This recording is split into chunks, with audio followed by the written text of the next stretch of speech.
they're back with plenty to cheer about. The Nittany Lions welcome the fans with a complete performance against Ball State. I think it's going to be a lot for Auburn to handle, and Auburn has played everywhere, as you can imagine, but I don't think they will have ever encountered anything quite like this. We go straight to the king of Southeastern Conference media to find out how an SEC opponent will handle whiteout conditions at Beaver Stadium. Why Paul Feinbaum says it is the best atmosphere in college football. And it used to be an ice cream truck in Amsterdam before these Penn State fans had it shipped to Happy Valley. How they honor the past and recognize the present era of Penn State football. It's time for Nittany Game Week.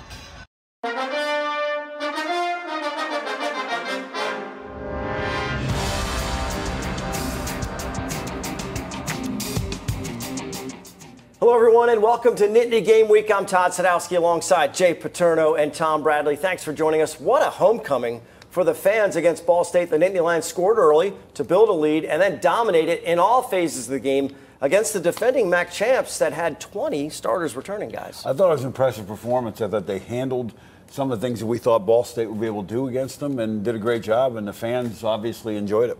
You know, the one thing about it, they took control right off the bat. They never gave Ball State a chance to even get in the game. That thing was over at halftime.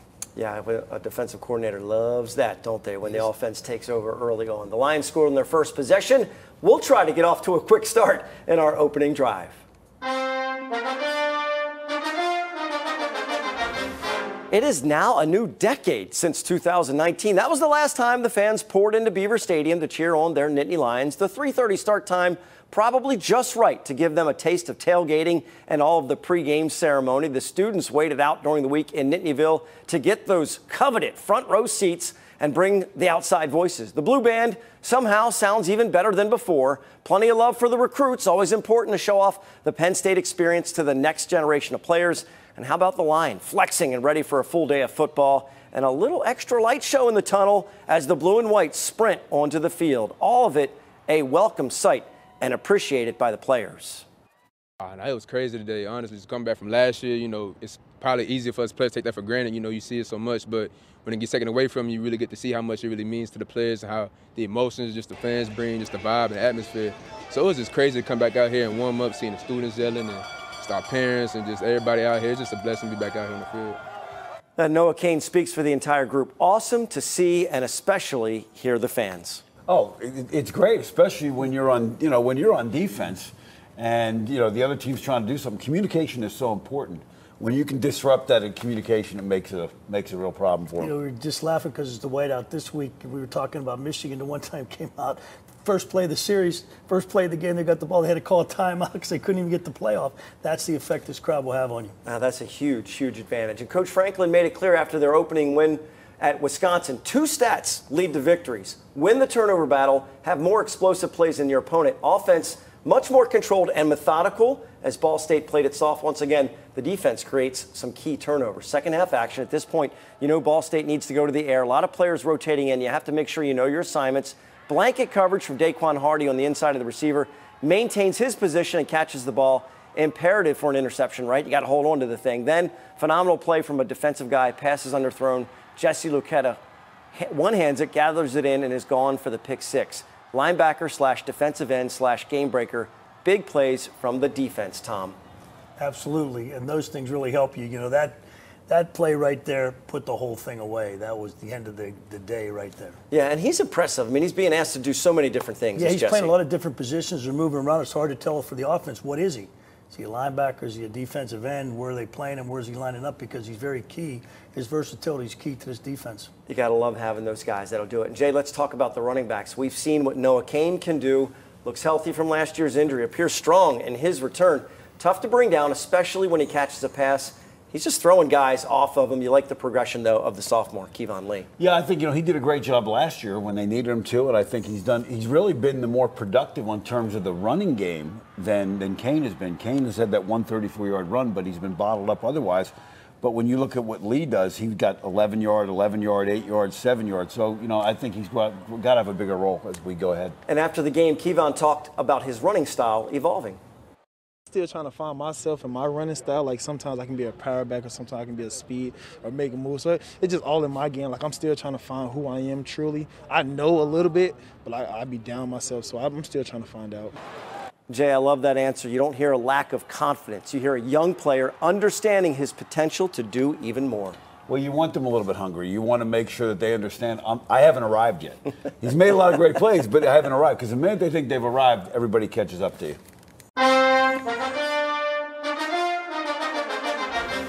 All right, you might want to mark this one down in history. Time for Tom to hand out a scrap medal. And believe it or not, it's going to a quarterback. Not because Sean Clifford isn't worthy. He certainly is. It's because he's a quarterback. And Scrap has made a career out of having his guys make QBs look bad. Sean Clifford has done some self-analysis and is merging very nicely with his new position coach, Mike Yursich. He just lets you kind of experiment and practice, and if it works, then he's like, yeah, that looks good. But if it, he gives a lot of criticism at the same time, and he's a great coach. He pushes you extremely hard, probably harder than I've ever been coached, and I needed that after last year. So, it's a breath of fresh air to have him around. I'll tell you, it was tough to pick Sean, okay? He doesn't know. Most defensive coaches don't like quarterback except their own quarterback. But after watching his performance last week and the way he handled the team, he handled the game, there's no choice but to give it to you, Sean. Yeah, it's really showing the leadership that you need to show as a quarterback, as a senior, to get out there. And we'll see what he brings to the table here on Saturday night in a big primetime game. Still to come, Auburn has blasted a couple of pretenders to open the season. Our coaching staff cracks the code, breaks down the Tigers in our scouting report next on Nittany Game Week. Tom Bradley's Scrap Medal is sponsored by Team DUI, creating a safer and healthier environment for everyone in the Commonwealth. Scouting Report is sponsored by Penn State Health, giving you the care you want where you want it. Visit PennStateHealth.org to find a provider near you.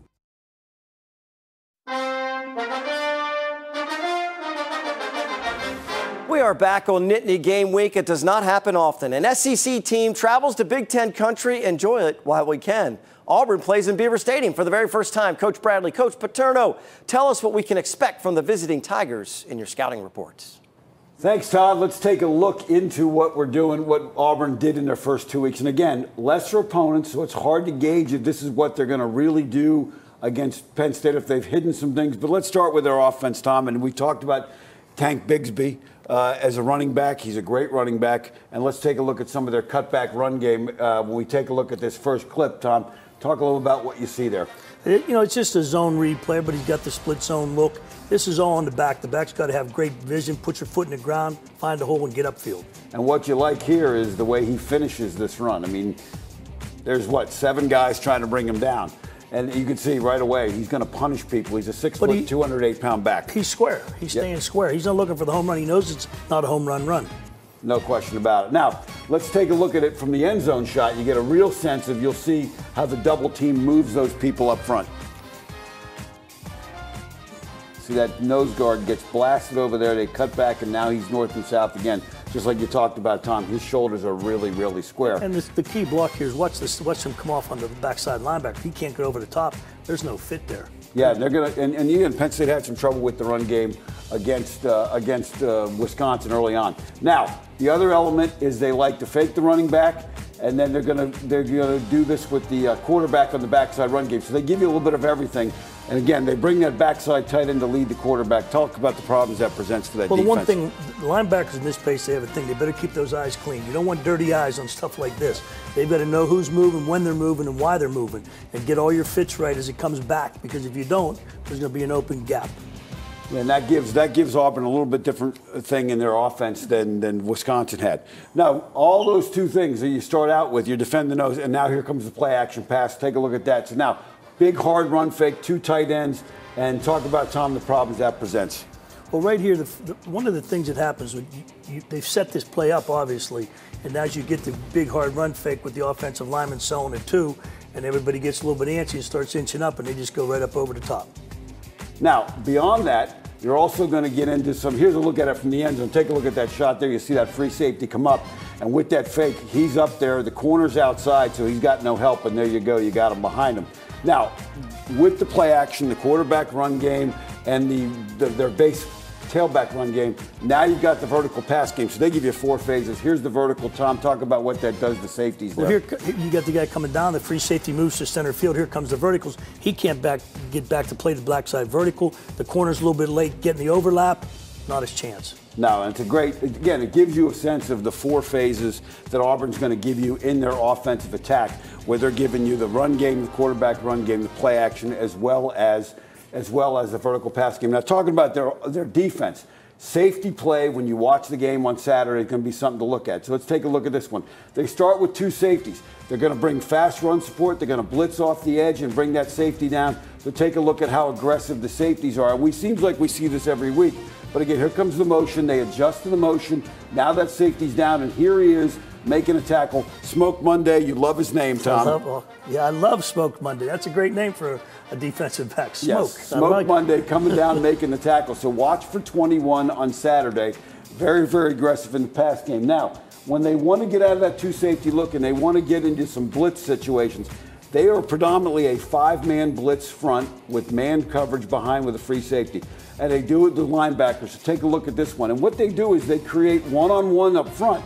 So now they've really improved themselves with some transfers in their defensive line. They get real good push up the field, and now the quarterback has nowhere to go. 9 sacks in 2 games, Tom. And unlike last year, 8 of them have come from their down guys. Last year they were really heavy.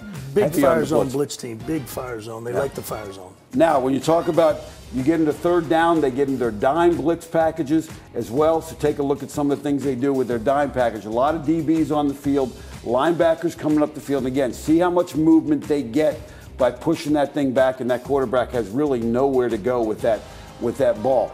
3rd down and long, Penn State's got to stay out of it. Again, there's 6 DBs here, a safety that's in the next zip code, and the twist up front becomes a problem for the guys up front. And Penn State's offensive linemen have had some trouble with movement up front with the pass protection, Tom. No question, especially when it comes to the 3-man side and bring it the whole way around. Yeah, so look for those things on Saturday. And Todd, we got the scouting report. Back over to you. That's what you guys do best.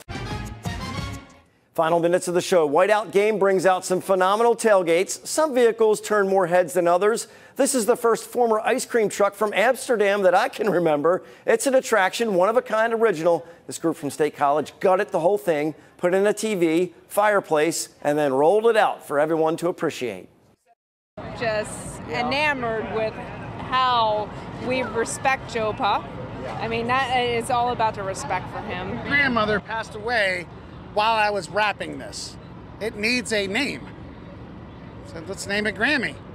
So it's named Grammy. I think on this side, you have the old school Penn State fans. They get the JOPA, they get all the Penn State that we are. The other side is actually with the new logo. The guy holding his helmet, you do all that stuff with the undefeated seasons. It's been really good. It's young people, old people, everybody gets to enjoy it. That's going to be there on Saturday for sure. Jay, quickly give the parking spot number. West Side, space 2721. Go see it. I'll be there.